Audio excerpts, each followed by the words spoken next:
Bismillahirrahmanirrahim. Assalamualaikum warahmatullahi wabarakatuh. Alhamdulillahirabbil alamin. Wassalatu wassalamu ala asyrafil mursalin wa ala alihi wa sahbihi ajma'in. Amma ba'd. Saya selaku imam Masjid Mukim Padang Siam, Tanah Merah Kelantan, pertama sekali saya mengucapkan ribuan terima kasih terutama kepada mereka yang telah memberi sumbangan, ya, berbentuk bekalan pun ada, bekalan makanan harian, ada juga yang berbentuk wang ringgit untuk sama-sama kita menolong mereka-mereka yang susah kerana COVID-19 ini. Jadi saya nak ucapkan terima kasih banyak-banyak, dan pertama sekali saya nak ceritalah kat sini bagaimana orang yang suka menderma ni apa, dan kalau kita tengok daripada agama kita sendiri. Kalau kita tengok bahawa setiap waktu subuh, ya, azan berkumandang, maka di sana itu ada dua malaikat yang akan turun tiap-tiap pagi sebenarnya, ya. Tiap-tiap pagi akan turun dan akan mendoakan, doa kepada siapa orang yang suka menyumbang, ya. Pertama malaikat itu kata, Allahumma a'ti munfiqa khalafa, ya Allah, ya Tuhanku, berilah kepada orang yang suka menderma pada hari ini, iaitu khalafa, iaitu ganti untuk mereka. Kemudian ada satu malaikat lain yang pula, yang malaikat ini doa untuk orang yang kedekut, ya. Jadi minta jauhlah daripada diri kita, kita senang-senang kat rumah dengan anak-anak, isteri, orang lain yang susah. Kita tengoklah jiran-jiran kita lah, ada jiran susah, tanya-tanya khabar lah, ya. Maklum musim sekarang ni susah guna telefon pun saya tak tahu mengapa. Tapi saya nak cerita, malaikat turun tanya orang yang mana Allah mu'ti mumsikat talafa. Ya Allah, ya Tuhan, orang yang mana, orang yang tidak sudi menderma itu, mumsikat talafah. Ya Allah, ya Tuhan, hancurlah binasa harta mereka. Kita tahu bahawa harta ini milik Allah Subhanahu wa taala. Janganlah kita susah sangat musim ini, Allah nak uji kita. Pertama, ada orang yang ada harta, boleh mampu tak tolong sanak saudara dia, boleh tolong tak jiran tetangga, maka kita ambil kesempatan supaya mendapat sebagaimana yang Nabi pernah cerita. Kita baca hadis Imam Nawawi, contoh hadis yang 36 daripada hadis yang 40 matan arba'in Imam Nawawi, daripada Abu Hurairah radhiyallahu anhu, An-Nabi sallallahu alaihi wasallam, pernah Nabi bersabda, qala man naffasa, barang siapa yang melepaskan, meringankan kesusahan. Siapa dia? Anil mu'min kurbatan fid dunia. Sesiapa orang Islam, mana-mana orang yang melepaskan, meringankan kesusahan orang mukmin di dunia, nafasallahu anhu, Allah akan melepaskan kurbatan min qarabi yaumal qiyamah, kelepasan hari akhirat. Cuba bayangkan, hari akhirat cukup dahsyat. Sekarang ini kita dengan wabak ini, COVID-19 ini pun kita merasa susah dah. Cuba bayangkan hari akhirat lagi susah kita. Nak jumpa sahabat kita pun susah sekarang ini. Maklumlah PKP sekarang ini. Maklum, kita kena taat dan patuh kepada perintah. Dan ingat, ya, kita tak taat pada patuh dan pada perintah. Sekarang ini hukum keluar rumah tak kena cara, kita takut jadi dosa. Kecuali ada orang yang berhajat kerana daruriyat dan sebagainya, itu tidak jadi masalah. Oleh sebab itu, di kesempatan yang Allah SWT bagi kepada saya di sini, kita sama-sama kita kongsi. Kita jadilah bahawa Allah nak bagi kita kelepasan di akhirat. Bahkan dalam hadis itu juga menyatakan kepada kita, man yassara, sesiapa yang memberi kemudahan kepada ala mu'sir, kepada orang yang susah.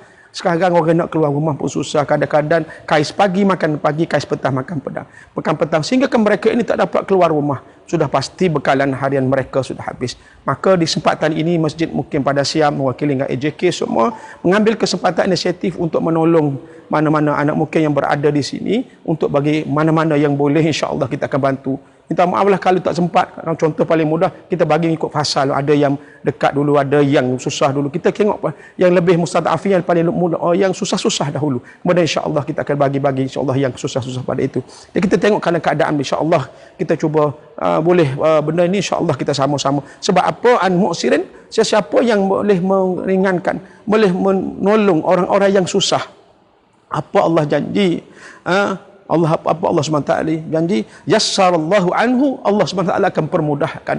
Apa yang mudahnya fiddud, kesusahan dia di dunia dan hari akhirat. Dunia ni kita susah, hari akhirat lagi Allah tolong kita. Siapa yang boleh tolong sekarang ini untuk menyelesaikan wabak ini pun, untuk memberhentikan wabak ini sekalipun daripada meluat? Siapa yang boleh?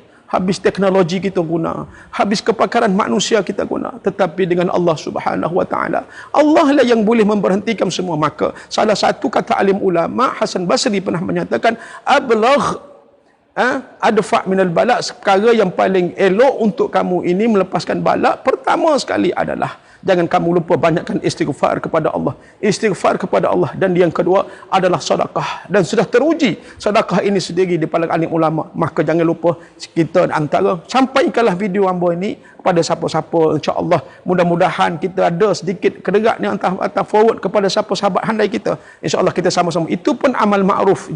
Ini salah satu perkara amal ma'ruf untuk menolong orang-orang yang susah.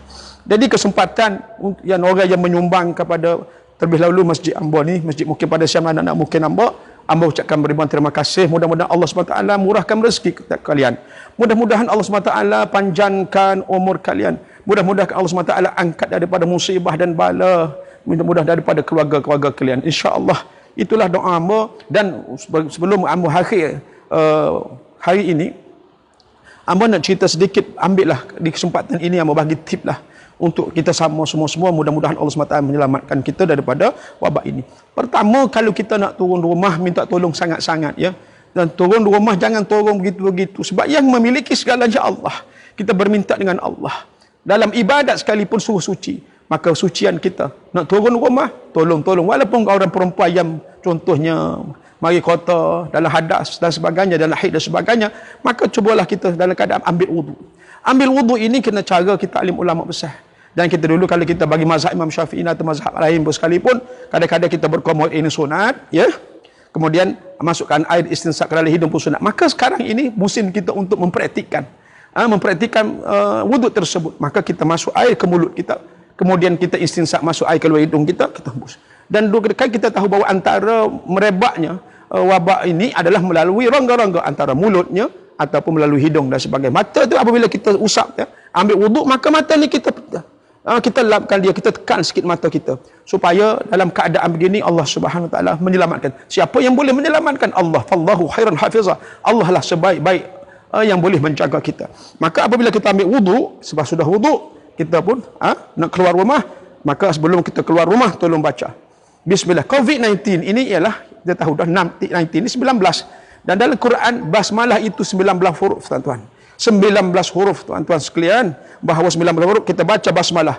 Basmalah itu ada 19 huruf. Maka sebelum keluar rumah, bacalah Bismillahirrahmanirrahim. Bismillahirrahmanirrahim 19 kali. Kemudian barulah kita pijak tanah atau keluar pada rumah. Bismillahi tawakkaltu ala Allahi wala hawla wala quwwata illa. Lepas kita baca basmalah, kita bertawakal kepada Allah. Inilah sebenar-benar dalam Quran pun cerita, tidak ada boleh yang menyekat mudarat, tidak ada boleh manfaat melainkan dengan kamu bertawakal kepada Allah Subhanahu Wa Taala. Kita ambil kesempatan ini tuan-tuan dan puan-puan sekalian. Oleh sebab itu, satu lagi saya nak bagi, lepas sudah kena keluar, maka ada salah surah Ar-Rahman dalam ayat yang ke-11. Saya ambil 19 lagi. Angka nombor ayat yang ke-19, iaitu marajal bahraini yaltaqiyani bainahuma barzakhul la yabghiyan. Baca ayat 19 dan 20. Yang ke-20 kita baca bainahuma barzakhul la yabghiyan. Di antara kedua-dua itu barzakh, iaitu adalah, kalau kita penutup, la yabghiyan, yang mana mereka itu tidak boleh untuk melampaui antara satu sama lain. Maksud mudah-mudahan perjalanan kita baca 3 kali bainahuma barzakhul la yabghiyan. Ya Allah, niat ya Allah dengan berkat ayat ini supaya contohnya wabak-wabak virus yang datang pada aku, ya Allah, menjadi sekatan supaya tak kena pada diri kita dan anak-anak kita. Maka kita baca 3 kali, insya-Allah kita niat pada Allah Subhanahu Wa Taala. Dengan kekuatan itu, mudah-mudahan kita tawakal pada Allah. Itulah sikit sebanyak saya ucapkan terima kasih tahniah. Mudah-mudahan dengan rezeki yang Allah Subhanahu Wa Taala berikan kepada kita, ingat apa yang kita buat kepada Allah Subhanahu Wa Taala, wallahu fi aunil abdi. Allah dan Allah Subhanahu Wa Taala itu akan sentiasa, ingat, wallahu fi aunil abdi, dalam keadaan pertolongan Allah. Allah SWT sendiri akan tolong kita. Maka al abdu fi auni akhihi, selama mana kita boleh menolong orang lain. InsyaAllah kita sama-sama, insyaAllah mudah-mudahan dengan pedian sumbangan yang tuan-tuan beri, khususnya kepada anak mukim hamba sendiri kepada Siam, saya ucapkan terima kasih. Mudah-mudahan Allah SWT memanjangkan umur, memberkati rezeki dan semua kita lah atas diri kita semua. Itu saja. Assalamualaikum warahmatullahi wabarakatuh.